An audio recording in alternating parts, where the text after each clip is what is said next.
नमस्कार दर्शकों। आज हम लोग बैठे हुए हैं सुभाष व्यापारी जी के साथ। सुभाष व्यापारी जी प्रदेश अध्यक्ष हैं बंगाली समाज मोर्चा के, आप पार्टी का जो बंगाली समाज का मोर्चा है। हम इनसे बात करने वाले हैं इनकी आप पार्टी के साथ राजनीतिक यात्रा की, विचारधारा की बातों को लेकर इन्होंने किस तरीके से अपना फैसला ये लिया। 2021 से राजनीति में है, इस एरिया में वेल नोन चेहरा है, इलेक्शन की तैयारी कर रहे हैं। सुभाष जी, मैं आपका जनता टीवी में हार्दिक स्वागत करता हूं। नमस्कार। आपकी जो राजनीतिक यात्रा है वो ये उसको कहां से शुरू आप मानते हैं, कब से शुरुआत करी आपने? देखिए, मैं सक्रिय राजनीति में तो मैं 2021 से आया हूं।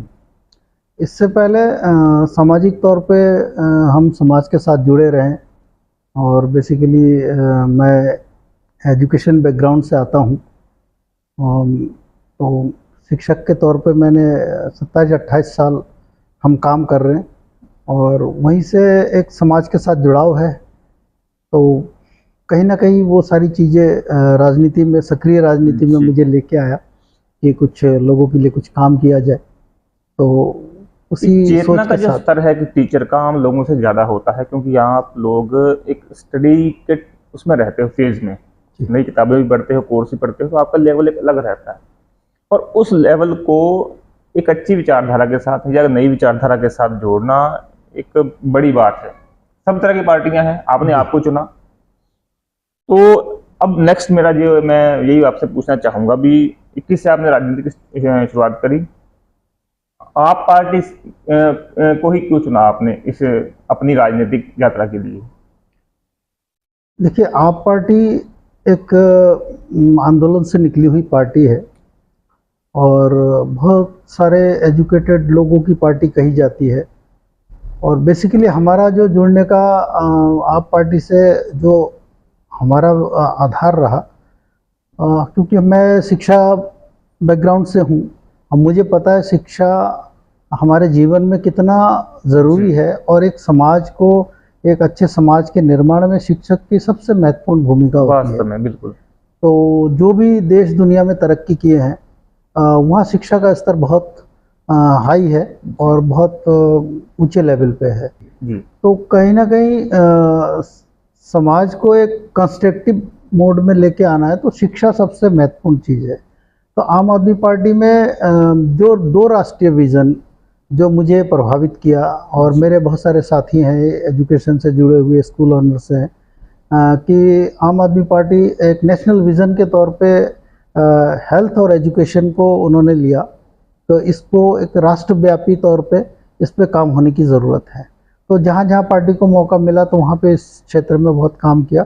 तो वो सारी चीज़ें हमको बड़ा प्रभावित किया कि अगर राजनीतिक प्लेटफॉर्म में आके काम करना है तो वास्तव में समाज के लिए काम करना है, समाज का निर्माण करना है, एक अच्छे समाज का जहाँ पे नागरिक बनाया जा सके। जी, जिम्मेदार नागरिक बनाया जा सके, जो जिनके अंदर चेतना जागे। तो एक ऐसा वर्ग अगर खड़ा करना है समाज में, तभी हम समझते हैं कि देश तरक्की करेगा।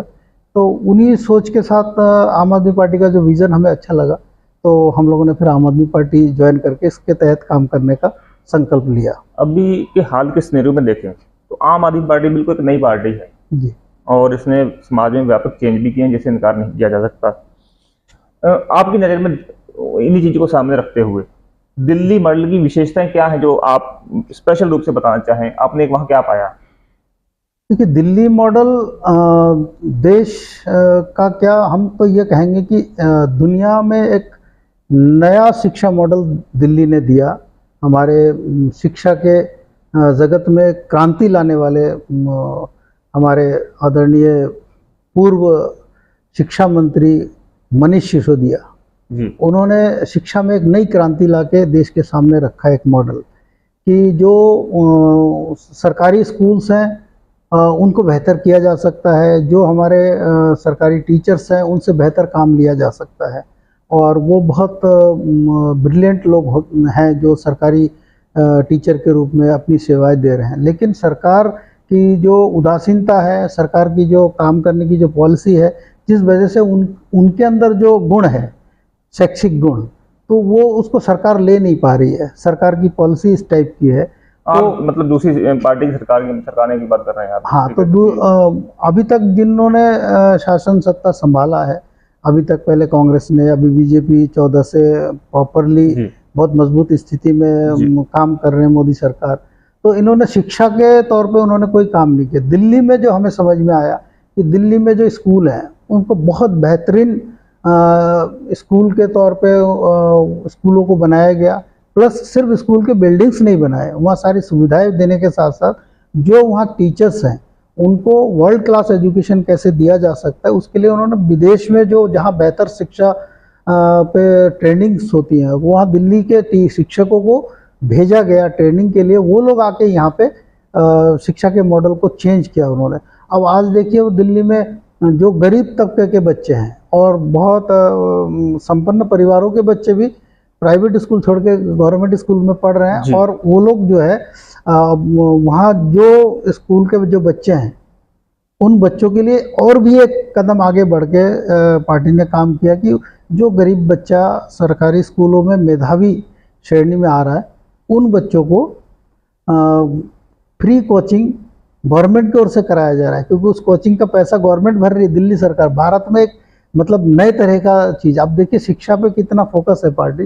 तो और वो बच्चे मेडिकल और इंजीनियरिंग और तमाम सेक्टर में वो लोग निकल रहे हैं जो पैसों के वजह से और अच्छे एजुकेशन की वजह से कर नहीं पा रहे थे। टैलेंट तो सब में है, तो उस टैलेंट के लिए मदद की जो ज़रूरत थी वो आम आदमी पार्टी कर रही है। तो ये एक नया कॉन्सेप्ट है। इसी के साथ हेल्थ पे उन्होंने बहुत काम किया। दिल्ली में देखिए जितने दिल्ली के अस्पताल है उनको सुधार किया गया है, मोहल्ला क्लिनिक दिए गए वहाँ पे और लोगों को इलाज मिल रहा है वहाँ पे। अब देखिए दो चीज़ें लोगों के जीवन में अगर मिल जाए, अच्छा एजुकेशन और अच्छा हेल्थ, और ये समाज की ज़रूरत है आम लोगों की, ये सरकारों को देना चाहिए। सरकार का नैतिक कर्तव्य बनता है, पर किसी ने किया नहीं। किसी ने किया तो थोड़ा बहुत किया, लेकिन आम आदमी पार्टी उसको प्रमुख रूप से कर रही है, जिसका लाभ दिल्ली की जनता को मिल रहा है। और यही लाभ अब पंजाब में पहुंच गया है, अब धीरे धीरे अन्य प्रदेशों में भी जा रहा है। मैं वही आगे आपसे बातचीत करने वाला हूँ।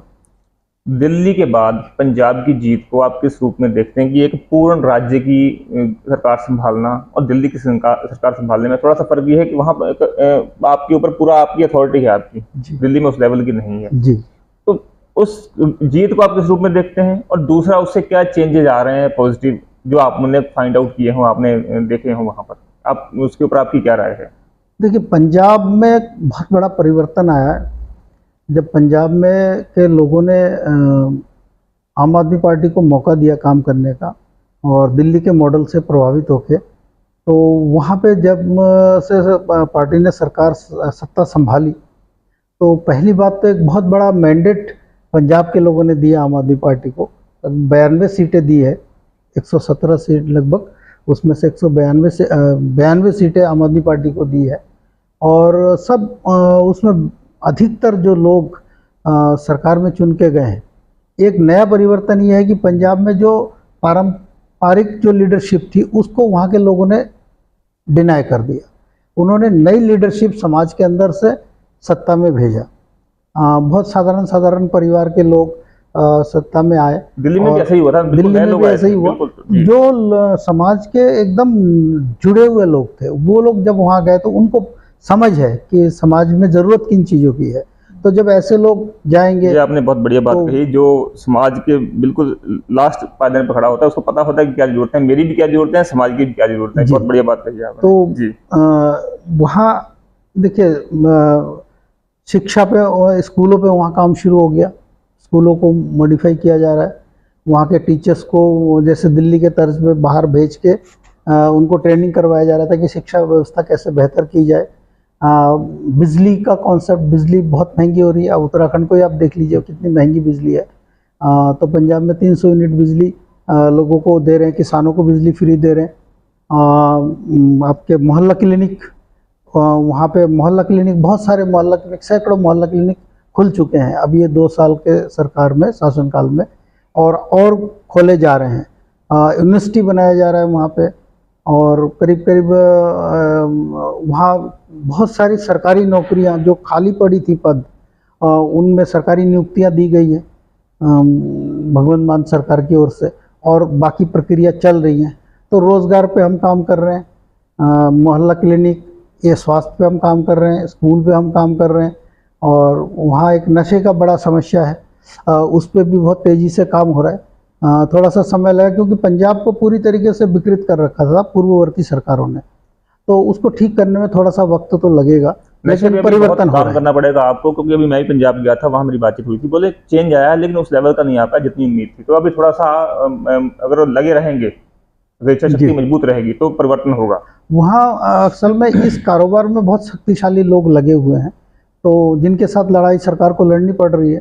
तो लेकिन मुझे उम्मीद है कि सफलता ज़रूर मिलेगी इस पे। और पंजाब में बहुत तेज़ी से, जैसे वहाँ पे एक बात और मैं आपसे कहना चाहता हूँ कि वहाँ पे जो एक वो था बिजली उत्पादन की एक वो पंजाब सरकार ने खरीदी, बठिंडा का खरीदा है शायद, खरीदा है। हाँ जी, और भी आप ठीक कह रहे हैं। एक नई चीज़ और वहाँ हुई है कि आप देखेंगे, जब जैसे आप दिल्ली, यहाँ से दिल्ली जाएंगे, देहरादून जाएंगे, कहीं टोल देखेंगे कितना देना पड़ता है।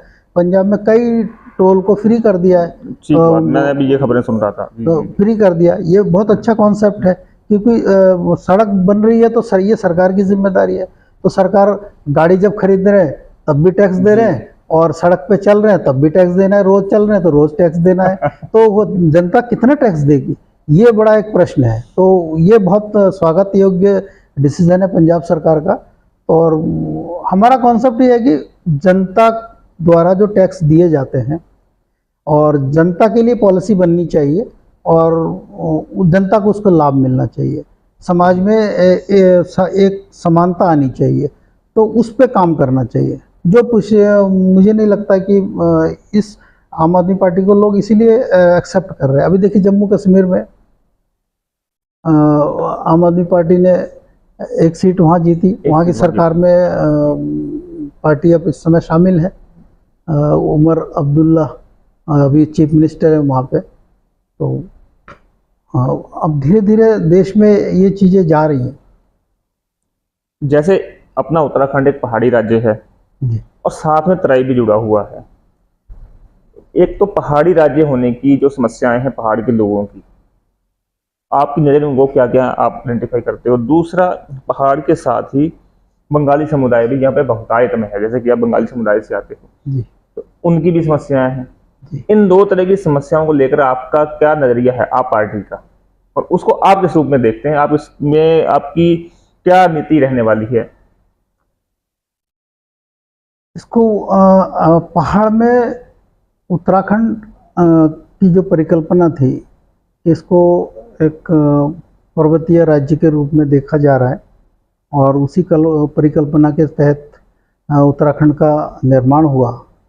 तो जिस परिकल्पना के साथ उत्तराखंड का निर्माण हुआ, वो अभी ये 22-24 सालों में जो सरकारें रही, कांग्रेस बीजेपी दो ही पार्टी की सरकार रही, तो इन्होंने जो इनकी कार्यप्रणाली रही, इनकी जो नीतियाँ रही, तो उत्तराखंड में जो उत्तराखंड के लोगों की जो जन आकांक्षाएं थी, बिल्कुल जैसे वो लेके उत्तराखंड बनाया गया, धरातल पे कहीं नहीं दिख रहा है। क्योंकि यूपी के टाइम पे जो चीज़ें थी आज भी वही चीज़ें हैं, बल्कि जर्जर हालात में है। चाहे आप स्कूल कह लो, चाहे आप अस्पताल कह लो, चाहे सड़कें कह लो, लोगों को रोज़गार की दृष्टिकोण से आप देख लीजिए, किसानों की तराई में किसानों की बड़ी समस्या है, उनकी खरीद नहीं होती है, फसलों की सही दाम नहीं मिलते हैं। तो ये तो तमाम समस्या, इस पर सरकार की कोई मतलब नीति मुझे नहीं लगता है कि है। ना अभी वर्तमान में धामी सरकार है, दूसरा फेज़ उनका चल रहा है, ना पिछले में था, ना इसमें कुछ भी उनकी योजनाएं दिख रही हैं। तो मेरा सवाल यह है कि उत्तराखंड में बहुत सारी चीज़ें होनी चाहिए। जैसे पहाड़ों में एक पलायन बहुत बड़ी समस्या है, बहुत बड़ी तो वहाँ पे एग्रीकल्चर जो है पहाड़ में, तो अगर उनको उस तरीके से सरकार माहौल पैदा कर दे, उनके जो फसल है उनका वहीं पे कोई व्यवस्था हो कि वो उस फसल को वहाँ पे वो बेच सके, उससे धन अर्जित कर सके, उनका आजीविका चल सके, तो ये व्यवस्था देनी चाहिए। स्कूल नहीं है तो लोग सोचते हैं कि फिर बच्चों को पढ़ाना है, अच्छा पढ़ाना है, तो पहाड़ में अच्छे स्कूल है नहीं, तो इसलिए लोग नीचे चले आ रहे हैं बच्चों के भविष्य के लिए। तो वहाँ पे आप अच्छा स्कूल दो, अस्पताल पहाड़ में एक अस्पताल उन्होंने बनाया नहीं इन 20-22 सालों में। तो जब अस्पताल आप नहीं बनाओगे तो लोग बीमार होंगे तो कहाँ होगा, रास्ते में डिलीवरी हो जाती है, रास्ते में लोगों की मौतें हो जाती हैं।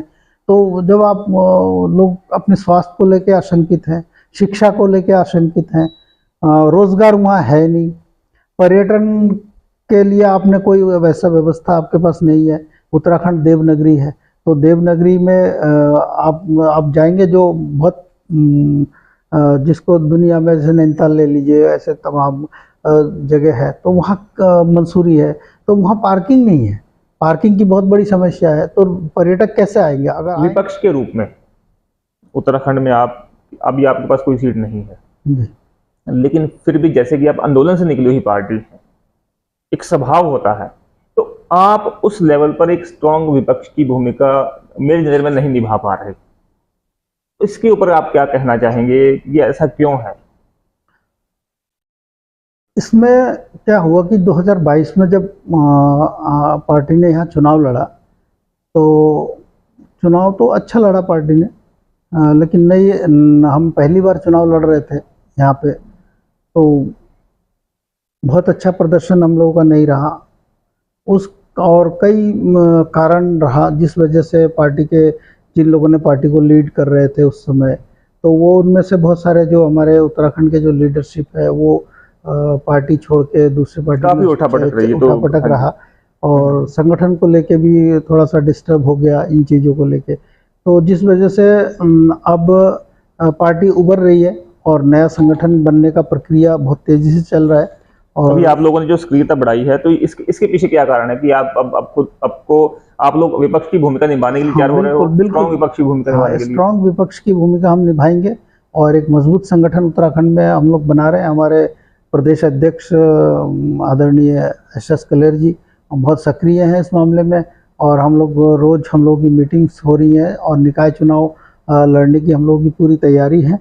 और आम आदमी पार्टी जितने चुनाव हैं इस समय 27 से पहले सारे चुनाव पार्टी लड़ेगी, और मुझे उम्मीद है कि उत्तराखंड की जनता परिवर्तन भी चाह रही है, क्योंकि वे इन दोनों को बारी बारी से देखा है लोगों ने, तो इनकी अपेक्षाओं पे ये खरे नहीं उतरे हैं।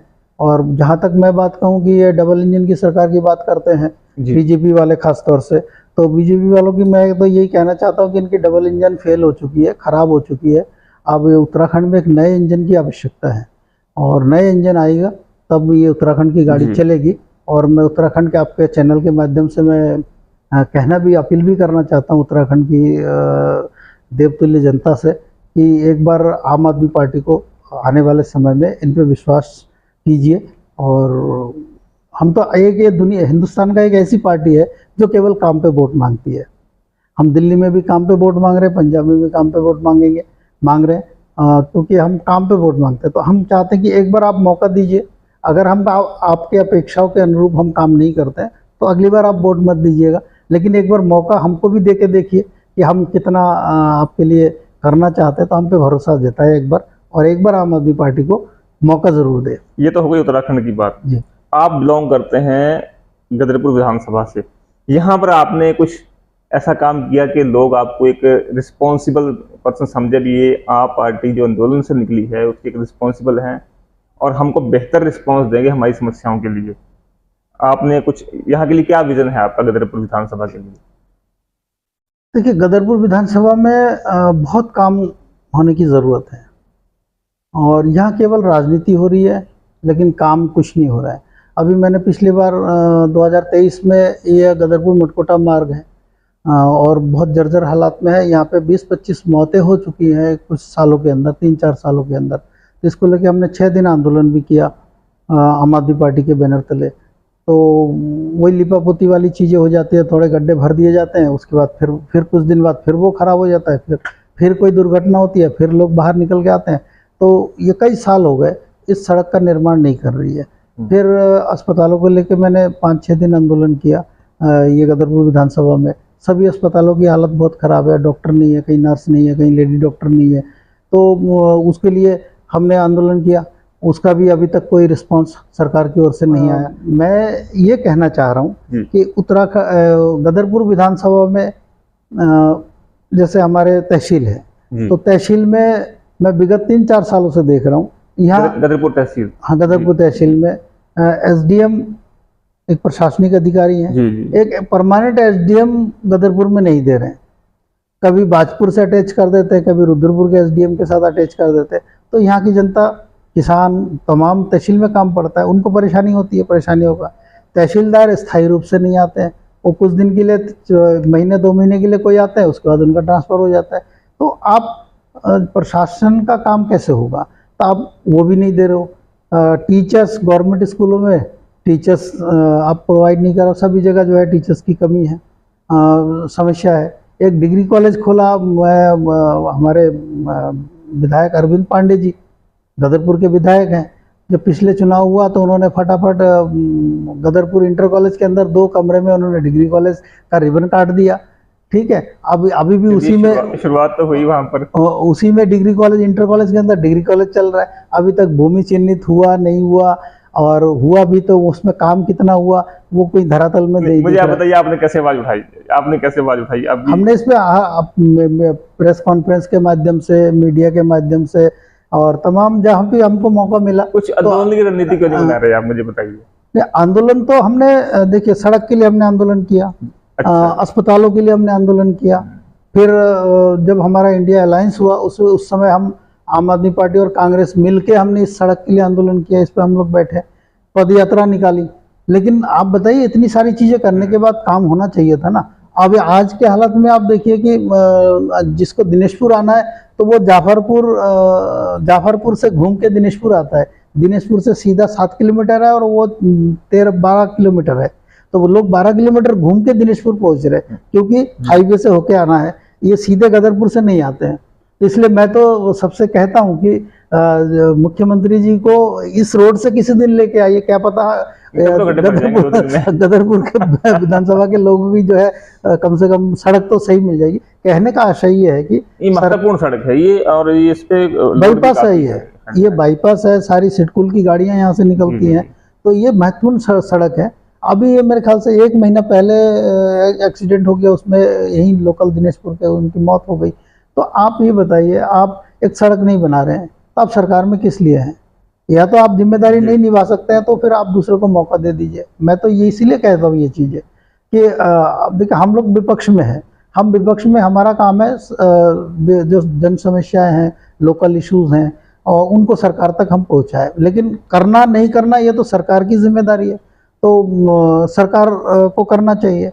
रही बात बंगाली समाज की, तो बंगाली समाज की भी अपने इश्यूज़ हैं। आपने पूछा, तो मैं बंगाली समाज से आता हूं, तो बंगाली समाज की एक बहुत बड़ी समस्या है अनुसूचित जाति का दर्जा। इसके लेके विगत 20 सितंबर को बहुत विशाल एक रैली हुई, जनसभा हुआ रुद्रपुर मुख्यालय, जिला मुख्यालय में। तो उसमें एक बयान भी दिया हमारे खिलाफ, तो उसका कड़ा विरोध हुआ। मुन्ना सिंह चौहान जी ने जो बयान दिया था, तो बहुत कड़ा विरोध हम लोगों ने किया। लेकिन हमारे ओर से हम यही कहना चाहते हैं कि इस लड़ाई को, ये तो हमारे अपने समाज की लड़ाई है, अपने समाज का इशू है, और भी स्कॉलरशिप का इशू है जो सरकार को पहले से चालू था, लेकिन इसी धामी सरकार ने बंद किया इसको। अब वो लिपापोती करते कि हम इसको चालू करेंगे। अरे भाई, जो चालू था उसको आपने बंद कर दिया, फिर चालू कर रहे हो। ये कौन सा रणनीति है आपकी? ये कौन सी नीति है? जो चालू है उसको चालू रखिए, तो बच्चे कम से कम अच्छा आगे, वो केवल पढ़ाई के लिए था वो। अब आप बच्चों की पढ़ाई बाधित कर रहे हो। गरीब समाज है बंगाली समाज, मजदूर वर्ग है इसमें अधिकतर, तो आप उनके बच्चों के स्कॉलरशिप बंद कर रहे हो। इसका मतलब आप ये तो, मैं तो कहता हूँ हमारे समाज को भी समझना चाहिए इन चीज़ों को कि ये भाजपा, ये बंगाली समाज के हित में है या नहीं है। इन्होंने तो घुसपैठी इन्होंने कहा बंगाली समाज को, फिर कई इनके, मैं नाम गिना सकता हूँ, अटल लाल कृष्ण आडवाणी से लेके मुरली मनोहर जोशी, मुख्यमंत्री निशंक, पूर्व मुख्यमंत्री, और अभी मुन्ना सिंह चौहान, ये सभी लोगों ने तो इस समाज के लिए बोला, गलत बोला उन्होंने। हमारा किसी समाज से लड़ाई नहीं है, हमारी लड़ाई अपनी जाति की जो समस्या है, इसकी लड़ाई सरकार से है। और मुझे लगता है कि संवैधानिक रूप से हमारा किसी पार्टी और किसी समुदाय विशेष से हमारा कोई लड़ाई नहीं है। मैं तो, हम तो कहते हैं कि हमारी इस प्रॉब्लम में दूसरे समुदाय से मैं अपील करता हूँ, जो भी, क्योंकि एक मिली जुली संस्कृति है उधम सिंह नगर उत्तराखंड, और ख़ास तौर से उधम सिंह नगर, जी। यहाँ से सब लोग प्रेम से रहते हैं, सब लोग एक दूसरे के साथ खड़े होते हैं, एक दूसरे की समस्याओं के साथ। तो जब 20 सितंबर का कार्यक्रम हुआ, मैं धन्यवाद देता हूँ दिनेशपुर के व्यापार मंडल का, तो व्यापार मंडल वालों ने हमारे समर्थन में बाजार बंद रखा था। तो ऐसा नहीं, तो कुछ लोग इसमें थोड़ी सी अपनी राजनीति एंगल दूसरा कर देते हैं, वो समाज में कुछ लोग होते हैं ऐसे। अदरवाइज हमारा समाज सबके साथ खड़ा है और हम अपनी लड़ाई लड़ रहे हैं, तो हम सबसे अपील भी करते हैं कि हमारी लड़ाई में आप भी हमारे साथी बने, ताकि हम लोगों की जो ये बरसों पुरानी मांग है ये पूरा हो सके, और जब तक नहीं होता तब तक हम इस लड़ाई को आगे जारी रखेंगे। शीर्ष नेता आप पार्टी के जेल में रहे शराब घोटाले को लेकर, अरविंद केजरीवाल ने जेल से सरकार भी चलाई। ये जो सारा था, इसको आपकी इसके ऊपर क्या आप कहना चाहेंगे कि ये आरोप जो लगाए गए वो और फिर उनकी जो रिहाई हुई? देखिए, बहुत महत्वपूर्ण प्रश्न है आपका। असल में 2014 के बाद से भारत की जो राजनीति, जब से मोदी जी ने शासन सत्ता संभाली, मोदी जी प्रधानमंत्री बने, उसके बाद से एक देश में राजनीति का एक नया रूप इन्होंने दिखाया। इसमें इन्होंने क्या किया कि विपक्ष के नेताओं को चुन चुनकर कमज़ोर करने की कोशिश की। तो विपक्ष के नेताओं को तमाम उनके जो आरोप लगाए गए, ईडी का इस्तेमाल करके तमाम संवैधानिक जो संस्थाएं हैं, जांच एजेंसियां हैं, उनके माध्यम से विपक्ष के नेताओं को उन्होंने एक सुनियोजित तरीके से षड्यंत्र, राजनीतिक षड्यंत्र कहेंगे, उसके तहत बहुत सारे लोगों को उन्होंने कैप्चर करने की कोशिश की। तो जिन लोगों ने बीजेपी का दामन थाम लिया वो तो बरी हो गए, उनकी फाइलें बंद हो गई, वो बीजेपी में जाके पाक साफ हो गए। और ऐसे बहुत 20-25 लोगों की लिस्ट भी है देश में, और उसमें 2-3 नाम मैं आपको गिना देता हूँ। शुभेंदु अधिकारी हैं, फिर आपके अजित पवार है महाराष्ट्र में अभी, शायद उप मुख्यमंत्री है, हेमंता बिश्व शर्मा है, ऐसे तमाम बहुत सारे नाम हैं। तो और साथ में आम आदमी पार्टी से ये भयभीत हैं, बीजेपी पार्टी बेसिकली, क्योंकि दिल्ली में हमारी सरकार है और 2-3 बार बीजेपी को वहाँ मुँह की खानी पड़ी। पूरी ताकत लगाने के बाद भी वो सत्ता में, दिल्ली की सत्ता में नहीं आ पाए, तो ये इनको स्वीकार्य नहीं था। और इन्होंने जो देखा, इन आम आदमी पार्टी का जो कॉन्सेप्ट है, ये तेज़ी से उभरती हुई पार्टी आम आदमी 10-12 साल में जो है राष्ट्रीय पार्टी बन गई, 2 स्टेट में इनकी सरकार बन गई। तो इससे बीजेपी को लगा कि आम आदमी पार्टी बहुत तेज़ी से उभर रही है, इनको रोका जाना चाहिए। तो इनको रोकने के लिए इन पर कहीं ना कहीं कोई ना कोई आरोप लगा के इनकी छवि खराब करो, इनकी पार्टी को तोड़ो, इनके बड़े नेताओं को अरेस्ट करके इन पार्टी को ख़त्म कर दो। लेकिन बीजेपी इस मकसद में सफल नहीं हुई। हमारे पार्टी के सभी लोग, देखिए, बारी बारी से अब सब लोगों को माननीय सुप्रीम कोर्ट ने जमानत दे दी। जमानत क्यों दी? देखिए, जो इनको अरेस्ट किया गया, उन्होंने PMLA के तहत अरेस्ट किया और ये सब आरोप लगाए शराब घोटाले, तथाकथित शराब घोटाले का। तो उसमें 2 साल में इनको कुछ नहीं मिला, ईडी को चार्जशीट दाखिल नहीं कर पाए, सब जगह छापे मार दिए, सब कुछ कर दिया, बैंक लॉकर देख लिया, घर देख लिया, रिश्तेदारों को देख लिया, तो कहीं कुछ जब नहीं मिला तो माननीय कोर्ट ने तो इसमें बहुत टिप्पणी करी कि आपका ये केस तो 2 मिनट भी नहीं टिकेगा और इसमें बेल मिलती नहीं है आसानी से। उसके बाद भी अगर माननीय सुप्रीम कोर्ट ने बेल दिया है तो इसका मतलब अपने आप में क्लियर है कि इस घोटाले में कुछ नहीं था, ये केवल एक राजनीतिक षड्यंत्र था। और उससे हम अब बाहर आ गए और बीजेपी का जो चरित्र है वो जनता के सामने आ गया है और आज हमारे सारे नेता आज बाहर है, पार्टी टूटी नहीं। सबसे बड़ी बात है कि हमारे बड़े बड़े, देखिए, अगर आम आदमी पार्टी के एक कार्यकर्ता, एक विधायक, एक सांसद सब पार्टी के साथ खड़े रहे, हम सब पार्टी के साथ खड़े रहे और इसको पूरी तरीके से बीजेपी का राजनीतिक षड्यंत्र के तहत इस पार्टी को नष्ट करने का, खत्म करने का एक योजना था, जिसमें बीजेपी विफल रही, मोदी जी विफल रहे। सुभाष जी, अभी जो बर्निंग इशू आ रहा है उत्तराखंड के लिए वो है स्मार्ट मीटर का। लोगों की बहुत सारी आशंकाएं हैं, वो सोच रहे हैं कि हम जो रेगुलर मीटर हैं अब तक के, भी उसका बिल 15-20 दिन के बाद आता है, 1 महीने के बाद आता है, 1 महीने का साइकिल होता है और 10 दिन 15 दिन उसको जमा करने में टाइम मिल जाता है। तो वो एक तरीके से वो पॉकेट फ्रेंडली होता है। स्मार्ट मीटर में एडवांस में पैसा जमा करना पड़ेगा। आप इसके ऊपर क्या कहना चाहते हैं? देखिए, ये सरकार जनता से क्या चाहती है। पहले 2 महीने में बिल आता था, जो डोमेस्टिक कनेक्शन है उसमें 2 महीने का बिल आता था। इन्होंने क्या किया, उसको ख़त्म करके अब 1 महीने का कर दिया। उसमें भी बहुत सारी चीज़ें कर दी जो विभिन्न माध्यम से मुझे जानकारी मिली कि पहले जैसे 2 महीने में बिल आता था तो उसमें लेट फीस 2 महीने के हिसाब से लगता था। अब 1 महीने में बिजली का बिल आ रहा है, अगर किसी ने जमा नहीं किया तो उसको 1 महीने में लेट फीस देना पड़ रहा है। एक तो ये चीज़ें हैं, और जनता को बताए तो सही सरकार कि ये जो आप नया प्रीपेड मीटर लगा रहे हैं इससे जनता को लाभ क्या है, ये स्पष्ट करना चाहिए सरकार को। अभी ये स्पष्ट नहीं कर रहे हैं, तो जनता आशंकित है इन चीज़ों को लेके, इससे इनको लाभ होगा नुकसान होगा। हमें लगता है कि व्यवस्थाएं, और ये प्राइवेट सेक्टर में दे दिया गया है, तो ये सबसे बड़ा मुझे लगता है कि ये सही डिसीजन नहीं है उत्तराखंड सरकार का। अगर आपको प्रीपेड मीटर लगाना भी है तो आप सरकार अपनी व्यवस्था संभालें। सरकार को बिजली के दाम में कम करना है, ज़्यादा करना है, ये सरकार तय करे। अगर प्राइवेट कंपनी कोई एग्रीमेंट करेगी सरकार से किसी भी चीज़ के लिए, तो वो तो अपना एक लाभ, क्योंकि प्राइवेट कंपनियां घाटे में तो काम करेंगी नहीं। सरकार तो जिम्मेदार है जनता को लाभ देने के लिए, लेकिन प्राइवेट कंपनियां जिम्मेदार नहीं है ना, वो तो अपना लाभ कमाने के लिए अपना निवेश कर रही है। तो ये सरकार को सोचना चाहिए। दूसरी बात है कि ये सरकार, जैसे हमने बिजली माफ़ की है दिल्ली में तो हमारा बिजली प्रोडक्शन नहीं होता है, पंजाब में बिजली प्रोडक्शन नहीं होता है। तो पंजाब के लोगों को अगर 300 यूनिट बिजली फ्री मिल सकती है, दिल्ली के लोगों को अगर 200 यूनिट बिजली फ्री मिल सकती है, तो हमारा सवाल है उत्तराखंड में क्यों नहीं? उत्तराखंड में अब सवाल वाजिब है आपका। उत्तराखंड में बिजली पैदा होता है, तो आप उत्तराखंड में बिजली फ्री करिए। क्योंकि अगर दिल्ली की जनता टैक्स दे रही है, पंजाब की जनता टैक्स दे रही है, क्या उत्तराखंड की जनता टैक्स नहीं दे रही है सरकार को? तो टैक्स दे रही है तो आप फ्री करिए। आपका तो डबल इंजन की सरकार है, तो आप क्यों नहीं कर पा रहे हैं? आपके और भी स्टेट है जहाँ जहाँ, वहाँ पे भी, चाहे यूपी देख लीजिए, गुजरात देख लीजिए, मध्य प्रदेश देख लीजिए, हरियाणा देख लीजिए, तो ये बीजेपी शासित जो राज्य है जितने, वहाँ पे आप बिजली फ्री नहीं दे पा रहे हो, तो आप इस टैक्स पेयर का पैसे का क्या यूज़ कर रहे हो? तो हमारा कहना यह है कि हमारी पार्टी आएगी, हम तो बिजली फ्री करेंगे पंजाब की तर्ज पे, दिल्ली की तर्ज पे। और हम धामी सरकार से भी आपके माध्यम से अपील करते हैं कि आप प्रीपेड मीटर नहीं, आप बिजली फ्री करिए। मीटर का कॉन्सेप्ट ही आप दीजिए ना जनता को।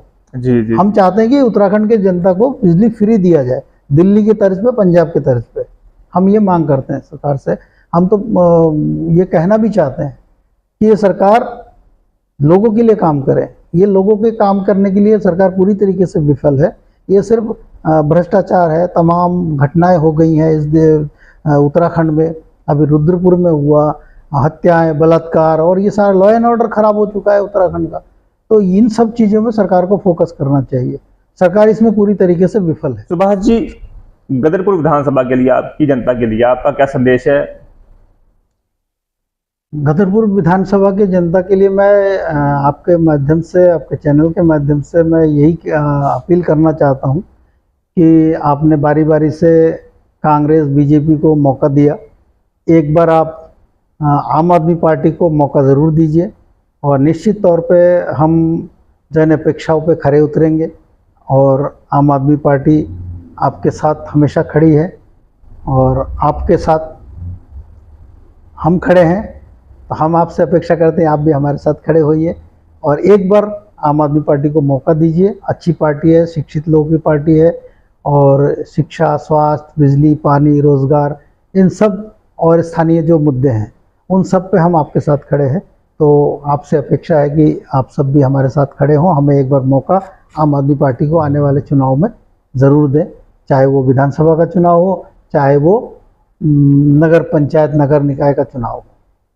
सुभाष जी, बहुत धन्यवाद आपका हमारे साथ बने रहने के लिए।